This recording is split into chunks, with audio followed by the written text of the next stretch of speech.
Good morning students. BSc third year का organic chemistry का 5th unit का lesson आज हम स्टार्ट कर रहे हैं। इस यूनिट के अंदर आपके 2 लेसन हैं। आज फर्स्ट लेसन स्टार्ट कर रहे हैं सिंथेटिक पॉलीमर्स के बारे में। ऑर्गेनिक केमिस्ट्री के अंदर जनरली अणु जो होते हैं वो नॉर्मल आणविक संहति वाले और सामान्य आकार वाले होते हैं, लेकिन कुछ मॉलिक्यूल ऐसे होते हैं जो उच्च आणविक संहति वाले विशाल अणु होते हैं, जिन्हें हम क्या कह देते हैं, मैक्रोमॉलिक्यूल्स, वृहत अणु कह देते हैं। और ये वृहत अणु 2 प्रकार के हैं। पहला है इसके अंदर जटिल संरचना वाले विशाल अणु, फॉर एग्जाम्पल इसके अंदर क्लोरोफिल है, विटामिन B12 है।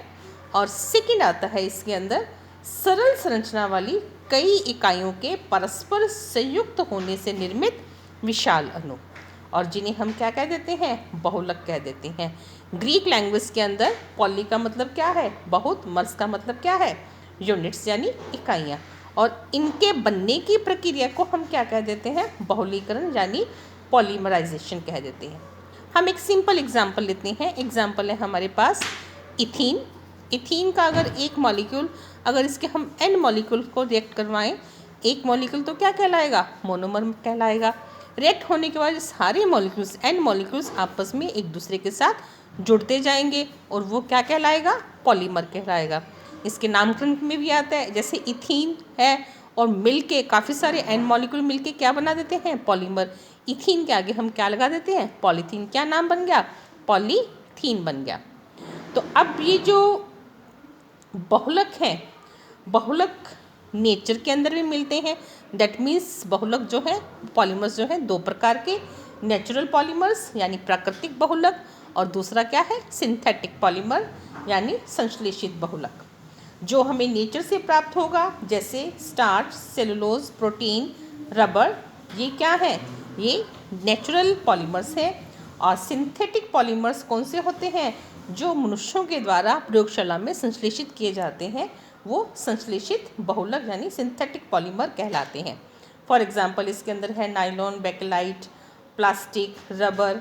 तो इनको हम, इनके डिफरेंट टाइप्स के यूजेस भी होते हैं। तो 2 प्रकार के पॉलीमर्स, नेचुरल और सिंथेटिक। पहले हम अब बात करते हैं प्लास्टिक्स और रेजिन्स की। क्या है प्लास्टिक्स और रेजिन्स? प्लास्टिक उन संश्लेषित बहुलकों को कहा जाता है जो चिकने, कठोर व मजबूत होते हैं और एसिड, बेस तथा ताप के पर्याप्त प्रयास से ही प्रभावित नहीं होते, और अपने निर्माण के दौरान कम से कम एक बार वे ऐसी अवस्था में अवश्य आते हैं जब वे नरम और मुलायम होते हैं और उन्हें किसी भी इच्छित आकार में ढाला जा सकता है, और ठंडा होने के बाद या पूर्ण तैयार होने के बाद ये उस आकृति को स्थायी रूप से ग्रहण कर लेते हैं। और हमारे जीवन के अंदर, हमारे जीवन में प्लास्टिक बहुत ही महत्व के पदार्थ हैं, और अपने हल्के वजन, खूबसूरत रंग व आकृति ग्रहण करने की प्रवृत्ति, मजबूती तथा गिरने पर न टूटने की प्रवृत्ति आदि गुणों के कारण इनका उपयोग हमारी लाइफ के अंदर बढ़ता जाता है। प्लास्टिक ने कई स्थानों पर धातुओं व कांच को प्रतिस्थापित किया है। जैसे पहले के टाइम के अंदर जो शीशियाँ यूज़ की जाती थी, बाल्टियाँ हैं, उनको आजकल प्लास्टिक के रूप में यूज़ किया जाता है। जैसे शीशियाँ, बाल्टियाँ, बच्चों के खिलौने, नॉब्स, हत्थे, स्विच, रसोई के बर्तन, स्टेशनरी वस्तुएं, स्केल, पेन आदि, टूथब्रश, ये सब किसके बनते हैं, प्लास्टिक के। तो उद्योगों में गुणों के आधार पर प्लास्टिक को 2 प्रकार में बांटा गया है। कौन से 2 प्रकार हैं? फर्स्ट है थर्मोप्लास्टिक, सेकंड है थर्मोसेटिक। पहला लेते हैं थर्मोप्लास्टिक।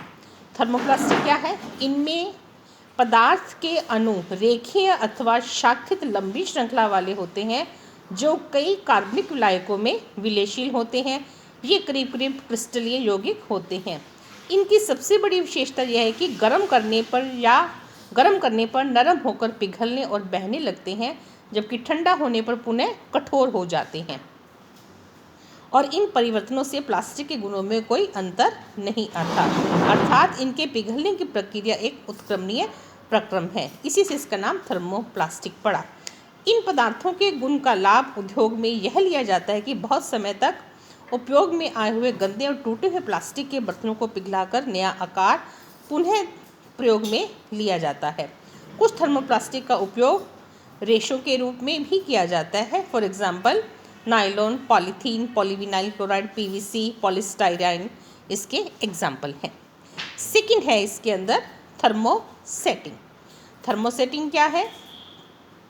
इनमें पदार्थ के अणु त्रिविमीय जाल के रूप में होते हैं। इनमें बहुत सारे क्रॉस बंध होते हैं जिससे पदार्थ अत्यंत कठोर हो जाता है। ये क्रॉस बंध किसी नियमित क्रम में नहीं होते, अतः ये पदार्थ अक्रिस्टलीय और भंगुर होते हैं। ये बनते समय एक बार तो मुलायम अवस्था में आते हैं जब इन्हें इच्छित आकार में ढाल लिया जाता है, लेकिन एक बार कठोर होने के बाद ये कभी पिघलते नहीं हैं। एक बार आकृति में आने के बाद ये गर्म करने पर नहीं पिघलते, बल्कि कई बार तो गर्म करने पर ये और अधिक कठोर हो जाते हैं। कोई पदार्थ गर्म करने पर पिघलता उसी स्थिति में है यदि उसके मध्य के क्रॉसबंध ऊष्मा पाकर कमजोर पड़ जाते हैं। थर्मोसेटिंग प्लास्टिक को गर्म करने पर उनमें और नए क्रॉस बंध बन जाते हैं, जिसके कारण ये और कठोर हो जाते हैं। इसलिए इसका नाम क्या पड़ा? थर्मोसेटिंग पड़ा। और ये किसी भी विलायक में विलेयशील नहीं होते।